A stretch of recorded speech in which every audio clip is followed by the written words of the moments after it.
Bueno, no sé, el título que le voy a poner a este video va a ser bien cáustico. Le voy a poner el título Estamos perdidos, pero no sé si ponerlo como afirmación o como interrogación. Lo voy a titular como afirmación, pero vuelvo a repetir yo mismo. No estoy seguro si ponerlo como afirmación o como interrogación. Me motivó este video que estoy haciendo, un video que vi de César Vidal sobre un tema que tendría que preocuparnos enormemente. Y voy a poner el principio de ese video para ambientarlo acerca de la preocupación enorme que he tenido y por qué me he sentido motivado a hacer este video y titularlo así: Estamos perdidos. En las últimas horas hemos tenido noticias sobre el contenido literal del informe Petras. Sin ánimo de ser exhaustivos, los hechos son los siguientes. Primero, los trabajos del informe Petras se iniciaron en enero de 1995 y pretendían analizar el impacto de las políticas del Partido Socialista en la sociedad española. Segundo, en breve, Petras dejó de ir a la universidad y a los ministerios y comenzó a analizar la situación de otro mundo que las estadísticas del gobierno y la investigación académica pasaban por alto: los millones de jóvenes trabajadores españoles que quedaban marginados del empleo estable y bien pagado de por vida. Tercero, según Petras, la modernización de la economía española entre 1982 y 1995, el periodo de gobierno del Partido Socialista, involucró fundamentalmente tres estrategias interrelacionadas: liberalizar la economía, ahondar la inserción de España en la División Internacional del Trabajo y configurar un nuevo régimen regulador. Las medidas clave incluían la liberalización de los mercados, privatización de empresas públicas y bancos, libre convertibilidad y la flexibilización del mercado laboral. La aplicación de cada una de las medidas difirió en el tiempo. Algunas se produjeron a mitad de los años 80, privatizaciones; otras, de un modo poco sistemático, comenzaron en la última parte de la década y se prolongaron hasta mitad de los 90.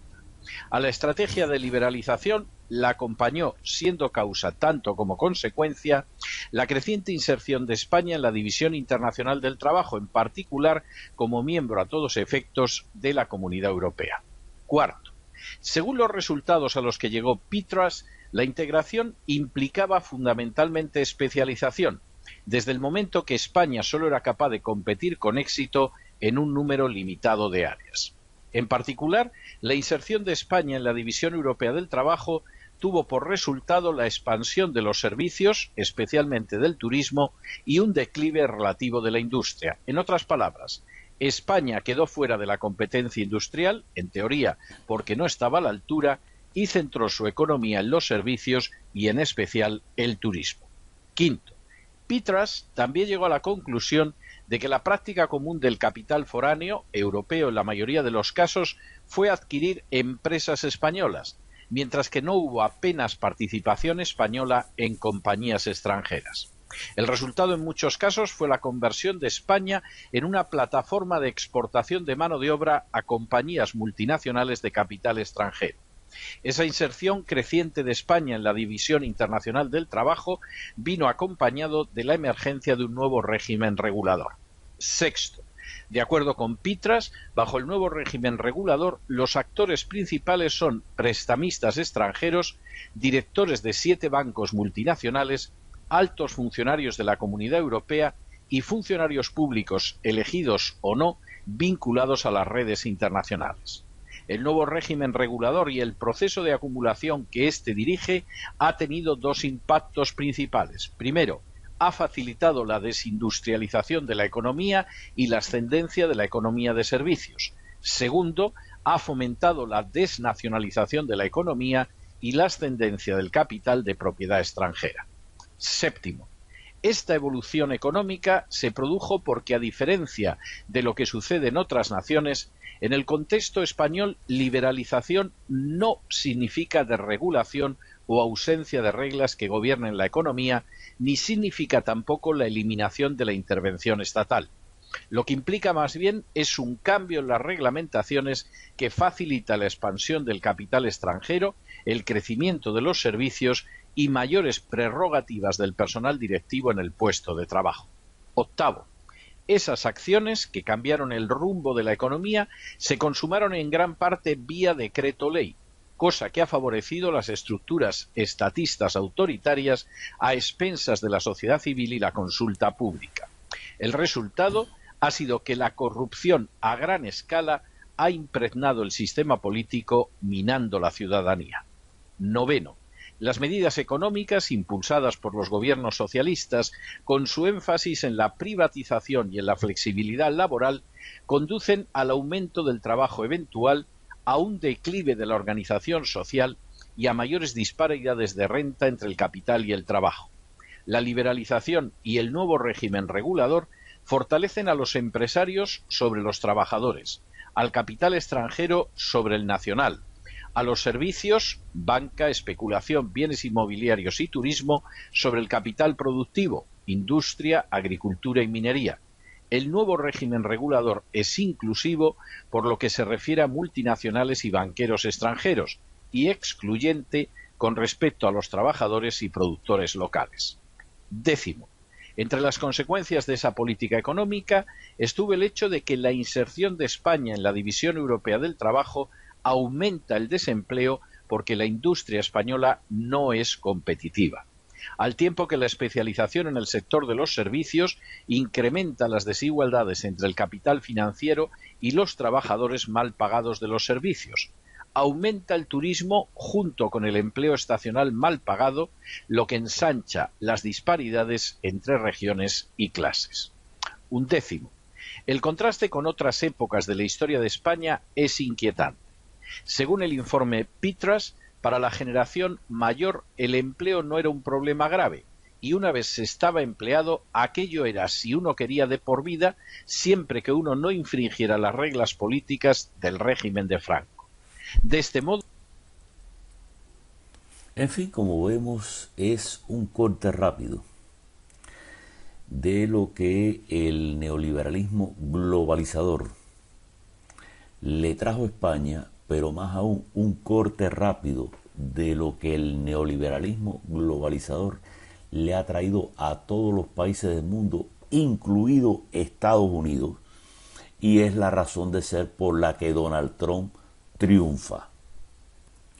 El problema está en varias cosas. Como vemos, por ejemplo, este informe fue hecho 20 años atrás, pero nadie pudo enterarse porque estaba censurado, metido en un cofre bajo llave, etcétera, etcétera. Es decir, lo cierto es que esta y cientos de miles de cosas tan importantes como estas nos son ocultados permanentemente porque la gran prensa mundialista controla la información que recibimos a escala global, gracias a esta mecánica globalista que lo controla todo o casi todo gracias a su poder financiero.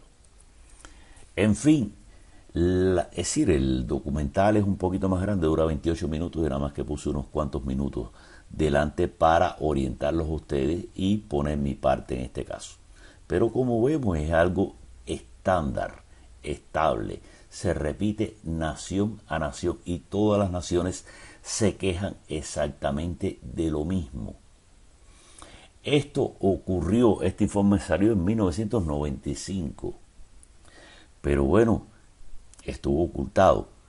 Pero el problema más grave consiste en que, digamos, si hubiera salido a la luz, quizás no habría cambiado demasiado las cosas, porque el más grave problema que tenemos nosotros es la pérdida de la racionalidad en las nuevas generaciones y en general en el ciudadano actual. Es decir, el ciudadano actual, aunque se entere de esto, aunque lo vea, aunque esté delante de sus ojos, ya ni siquiera reacciona.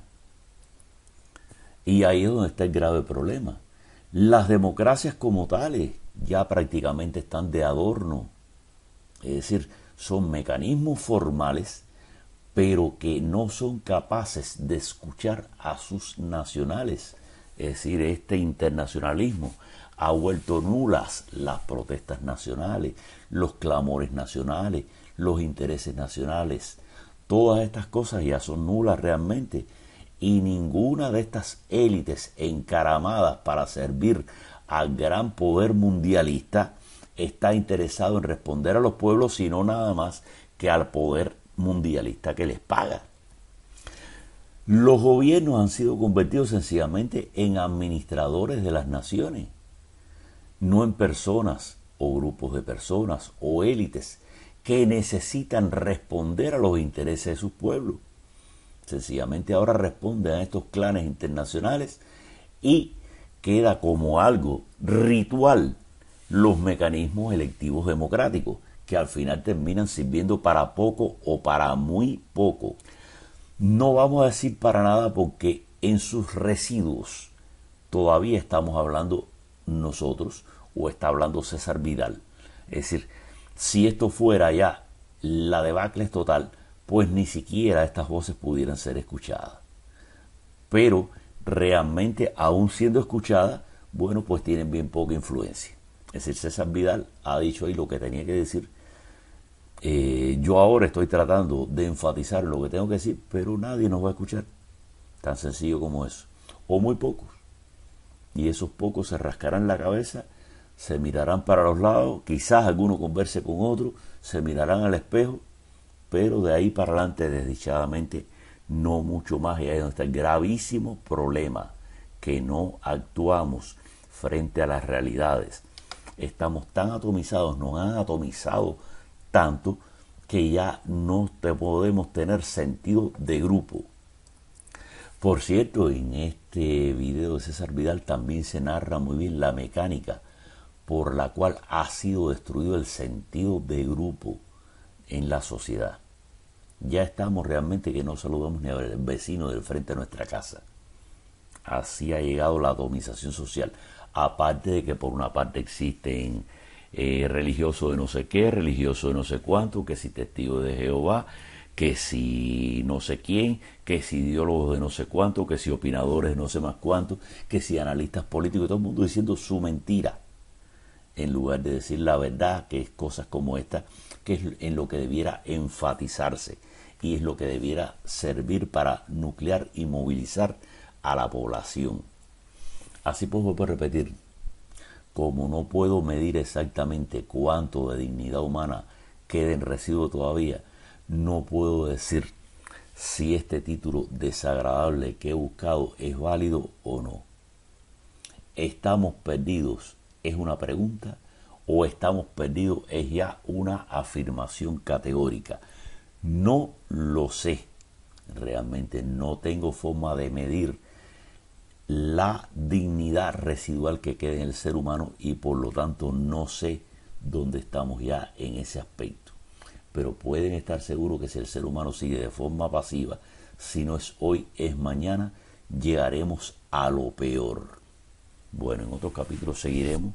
Esto es inagotable, es el tema eterno, y como vemos, permanentemente aparece el mismo tema en todas las naciones del mundo con las que tenemos algún tipo de contacto gracias a internet. Bueno, sin más me despido. No puedo seguir ocupando espacio porque se me acabó el tiempo.